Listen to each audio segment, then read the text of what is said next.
Welcome to Sword of Laban. As of the time of this video, there are now 48 new hymns released by the Church of Jesus Christ of Latter-day Saints, a step towards the eventual publication of a whole new hymn book in 2027. But folks, we have a big problem. There isn't enough killing in them. No, I say this jokingly for dramatic effect, but I actually do see a very real problem. These new hymns, they're beautiful, and I enjoy and listen to and sing them. They're beautiful, they're varied, the messages are deep and inspired, but they're also all soft and fluffy, all of them. Now, there's nothing wrong with a fluffy hymn, but I will make a prediction. Okay, you got to write this down and quote me in 10 years. We will stop singing our militaristic hymns, and that actually truly is a problem. I'll get to why later, but let me first give you a smattering of the hymns that I'm talking about, and then I'll explain why we need to keep these hymns alive. Starting with Battle Hymn of the Republic. This speaks of a God who has loosed the fateful lightning of his terrible swift sword, whose truth is marching on. He has sounded forth the trumpet that shall never call retreat, and so on. There's Let us all press on. In the fight for right, let us wield a sword, the mighty sword of truth. Fear not, though the enemy deride, we must be victorious, for the Lord is on our side. There's Onward Christian Soldiers, and the hymn called Behold a Royal Army. We'll just go read the whole thing. There's Do What Is Right, which exhorts us to battle for freedom in spirit and might. There's Carry On, where it says, They raise his banner triumphant, we march in the glorious dawn. What about Hope of Israel, Zion's army, children of the promised day? See the chieftain signals onward, and the battle's in array. Hope of Israel, rise in might, with the sword of truth and right. Sound the war cry, watch and pray, vanquish every foe today. Oh, and I like this bit. Strike for Zion, down with error, flash the sword above the foe. Every stroke disarms the foeman, every step we conquering go. There's Who's on the Lord's Side, where it says, We wage no common war, cope with no common foe. There's True to the Faith, while the enemy assaileth, shall we shrink or shun the fight? No. Even in the Lord is my light, we've got, I know in his might I'll conquer at length. And that's not it, guys. There are lots more I've written down here, like Rapid Fire, there's Up Awake, ye defenders of Zion, we are all enlisted, like 10,000 legions marching. Just read the whole hymns in each case. There's God of our fathers known of old, where we sing, the Lord of our far-flung battle line. There's even We Thank Thee, O God, for a Prophet, where we sing about the wicked who fight against Zion, who shall surely be smitten at last. There's Praise to the Man, there's O thou rock of our salvation, there's even Prayer of Thanksgiving, where it says, So from the beginning, the fight we were winning. And last but not least, a special mention to one in the children's hymn book, Dare to Do Right, where we sing, or the kids sing, that we'll stand like a hero and battle till death. Phew. But wait, isn't this great? Aren't all these war hymns really old-fashioned, and so shouldn't we just leave them behind and just replace them with hymns more full of love and acceptance?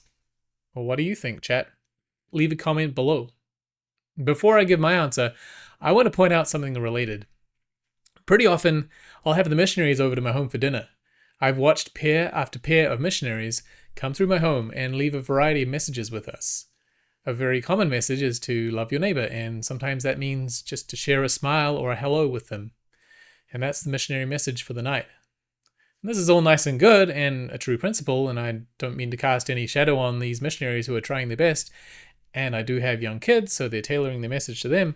But at the same time, I can't help but compare many missionary messages of today with the Giga Sigma Chad messages that I expect that many early missionaries of the church preached, right? Like today, missionaries will remind us that Jesus loves us and to remember to say hi to our neighbor because they might be having a bad day.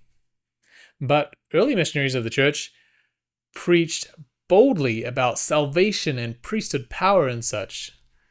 I do wonder if sometimes we water down the gospel in our modern day in order to not offend modern sensibilities.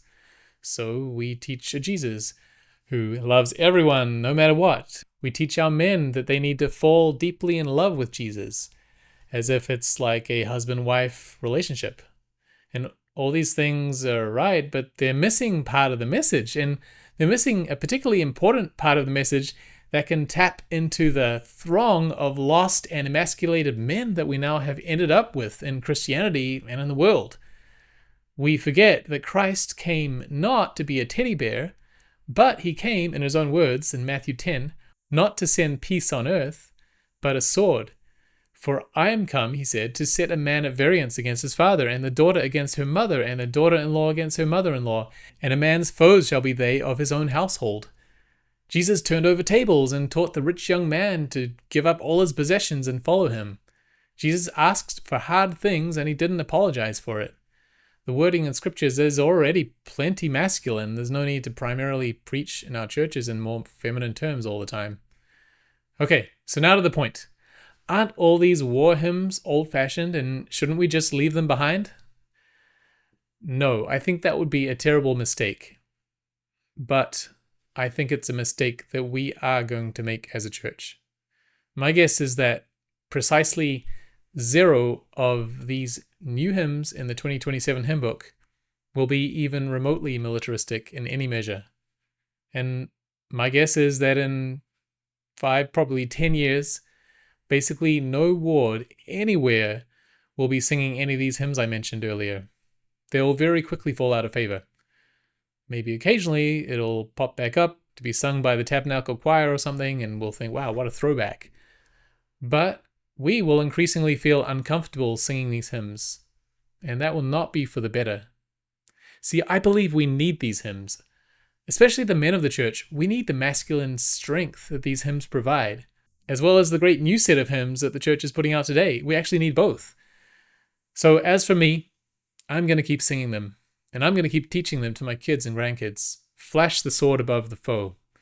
And eventually, I'll get funny looks, and people will wonder, Grandpa, did you really sing those hymns about killing people? And then, hopefully, I can share that the defense of our God, our religion, our freedom, and our peace, and our wives and our children is not something to be ashamed of. And that, yes, sometimes Jesus sends hugs and teddy bears, but sometimes he sends a sword.